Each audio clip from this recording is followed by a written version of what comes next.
Denver Sports presents the Mile High Hockey Podcast with Mike Evans, presented by Fort Comfort Gutters. Now here's your host with the latest on the Burgundy and Blue, Mike Evans. Hey everybody, welcome into the Mile High Hockey Podcast presented by Fort Comfort Gutters. I am Mike Evans, and how things have changed in just 1 week. You know, you think about where we were last Monday when we recorded this podcast, and the Avalanche were coming off that disastrous loss to the Blues, and people were searching around for the panic button and wondering, will Jared Bednar be in any trouble? Is the message gone stale that he's delivering? He's talking about guys giving up on the ice and quitting. And 1 week later, the Avalanche seem to have learned their lessons and put all that behind them and are coming off their best win of the season. That 6-3 win over Dallas that everyone loves beating Dallas, right? More on that in a second. But from a historical standpoint, the Avalanche falling behind Dallas 3-0, rallying to win. Our guy Brendan McNicholas with the Avs, their PR stud, said it's the first time the Avalanche have rallied from a 3-goal deficit to win on the road in regulation since 2004. That's how long it's been. And this was a huge win. This was a huge win because you fall behind 3-0, and like it or not, and you know who you are, even you diehard Avalanche fans who only believe in the best, there had to be that thought in the back of your head, oh man, is this going to be like Vegas all over again? Going on the road, falling behind. Is it going to be like a Vegas type game? And they lost that game 7-0. I know you're thinking it. We were all thinking it. How can you not think it, right? But a sign that this team has learned a lot from some of their early season struggles and are starting to form an identity and are starting to form a certain amount of confidence and toughness, mental toughness. They shook it off and just stormed back to beat Dallas. And boy, that's got to be a real frustrating loss for Dallas, right? Because Dallas is still in that situation where they're looking at the Avalanche as a measuring stick game, one of those litmus test games. And for the Avalanche to be able to rally like that on their home ice and storm back and win, that's a demoralizing loss for Dallas. Now, we're not here doing a Dallas Stars podcast, but that's a demoralizing loss for a Dallas team that's desperate to show that they belong. But for the Avs, that's huge. And that just shows that this team has learned a lot of lessons about who they are, what they're capable of, and how they're going to handle adversity. And to be able to be presented with something like that was so similar to that Vegas game, and so shortly after that have that same kind of situation, same kind of scenario, and respond the way they did, that's huge.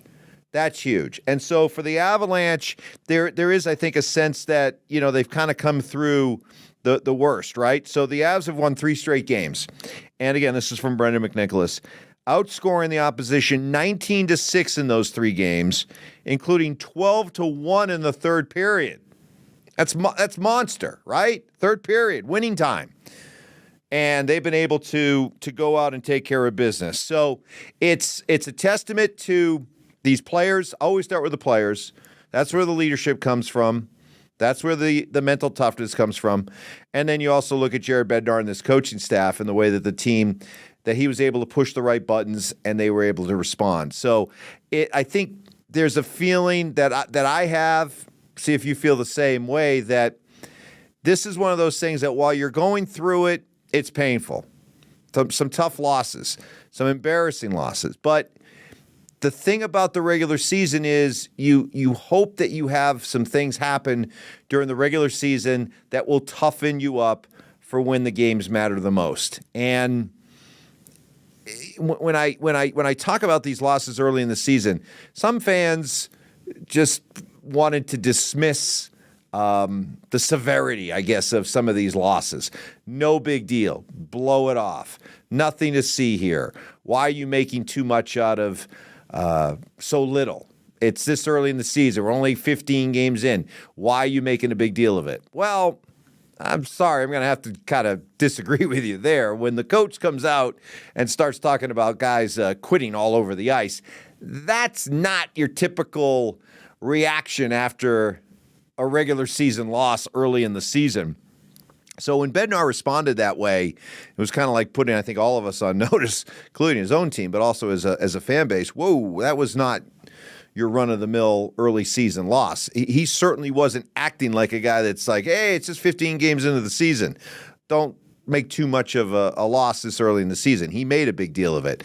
So taking my cue from him, if you can't have it both ways. You can't say, well, don't make so much out of these losses. Well, the problem with doing that, then you can't make too much out of a win, like the one that they had over Dallas. I choose to make a lot out of that win. I think that was significant. And I think it's great that early on this season, the Avs are going through a stretch of hockey where it was bad hockey and there were some serious questions that were raised. And then you're looking at a recent stretch of hockey immediately following it that really gives you a sense that, you know, hey, these guys maybe are learning some really good lessons. I choose to look at it that way. And if the idea is that by playoff time, you've got a team that has been steeled and is ready to go for the playoffs. This isn't the same team that won the Cup a couple years ago. There are a lot of new faces, right? So we don't know what this current edition of the Avalanche is going to be like in that boiling cauldron of playoff intensity, right? So you want the regular season to present some challenges so that you get a sense of who and what these guys are. So I think it's great. I think it's awesome. And especially with the fact that they've come through it the way that they have, I like the fact that they went through some real hard adversity early on in the season and that they've been able to respond the way they have. I think it's great. I think it's invaluable when it comes to getting ready for the playoffs down the road. The more regular season tests you can get, the better. And it'll only serve you when it comes winning time, which comes playoff time. So I think it's all good right now with the Avs and the way they've responded. Keep it up, and we'll see where they go from there. One other note, Cale Makar has become the fastest defenseman ever to 250 points, as he did it in 254 games, 200 career assists, and he becomes the fastest defenseman in history to do that. I've said this before about Cale Makar. The sky is the absolute limit as to what this guy can do. I think, and this is not hyperbole, I think he could go down as the greatest defenseman of all time. Could. The thing about great defensemen, and there are a lot of legendary defensemen out there, from the Bobby Orrs to the Nicholas Lidstroms, defensemen who have won multiple Norris trophies as the best defenseman in hockey. It really is a position where, unless you're Bobby Orr had the injuries, and so his career was kind of that supernova type arc that still many people regard as one of the great careers, if not the greatest defenseman of all time. But for many defensemen, it's a longevity position. You know, it's one of those positions where you go out and you play for 15, 18, 20 years, and it's that longevity that usually factors in when you're talking about your ranking among the all-time great defensemen. Honestly, when it comes to Cale, the only thing that is going to keep him from not being talked about as one of the top 5 defensemen of all time is just simply the test of time. And really, that's all it is for him. All he has to do is just be able to stay healthy, knock on wood, and just have, I guess, the drive to continue to go and play year after year. If he does that, we know what kind of player he is. His game's not going to drop off. Even as some of his physical skills maybe diminish a little bit, they're going to be more than made up for his mental ability and understanding of how to play the game. And you're going to have a defenseman that just goes out and is playing at an elite level for a long, long time. I'm confident in saying that this is a guy that's going to go down as one of the top 5 defensemen of all time, top 3 defensemen of all time.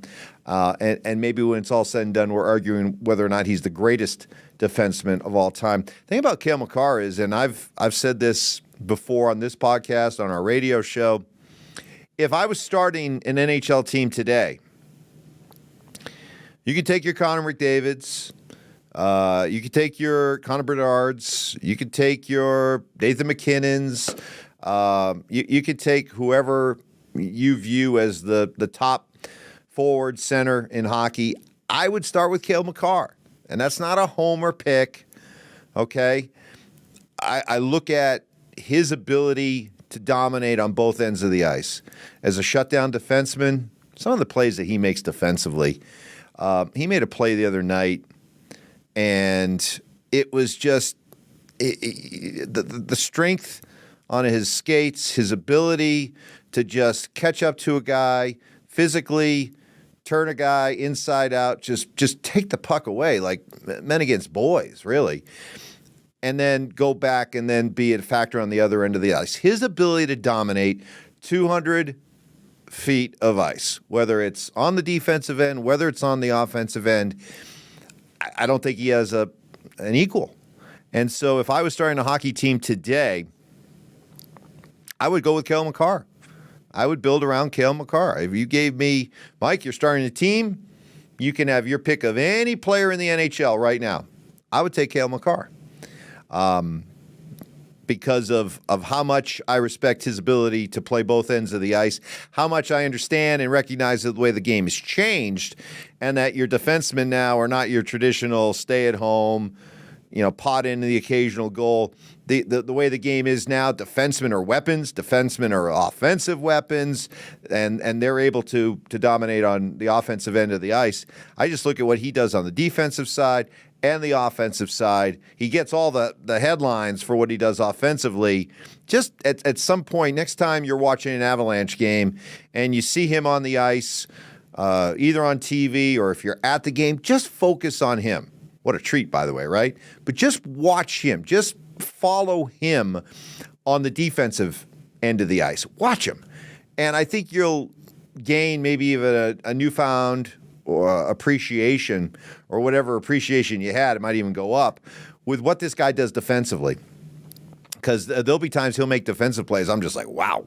I mean, he's making plays as a defenseman that the stay-at-home pure defenseman can't make. And he's doing that, and then he's going down, he's impacting and dominating on the other end of the ice. So congratulations to Cale Makar. The milestones just keep piling up. And when it's all said and done, man, this guy's name is going to be all over the record book. And it's just a matter of good health and give this guy a 15, 17-year career, hopefully all right here. And what a treat it's going to be to watch. But congratulations to him. Congratulations to the Avalanche. Congratulations to Jared Bednar. Coach pushed the right buttons. But most of all, props to these players, because it's only going to work if the veteran leadership on this team buys in, has a standard that they demand of themselves, has a standard that they demand of everybody around them. And the Avalanche over these last 3 games, culminating with that comeback win over Dallas, have shown that they seem to be made of the right stuff. And with so many new faces on this team, you're always kind of curious. What is going to be the collective mindset of this team? What is the makeup of this team? Their mental makeup, physical makeup, how tough are they? You know what?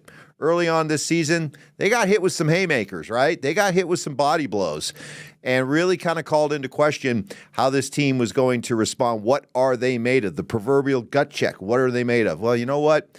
Early returns are pretty good. So we'll see how it plays out the rest of this week. Happy Thanksgiving to everybody.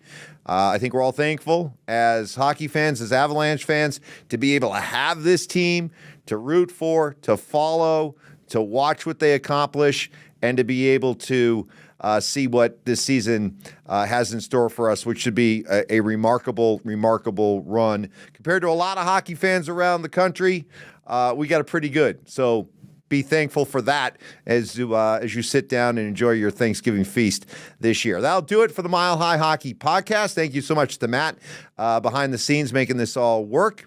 We'll see you again later on the week. Again, the Mile High Hockey Podcast presented by Fort Comfort Gutters. We'll talk to you again soon.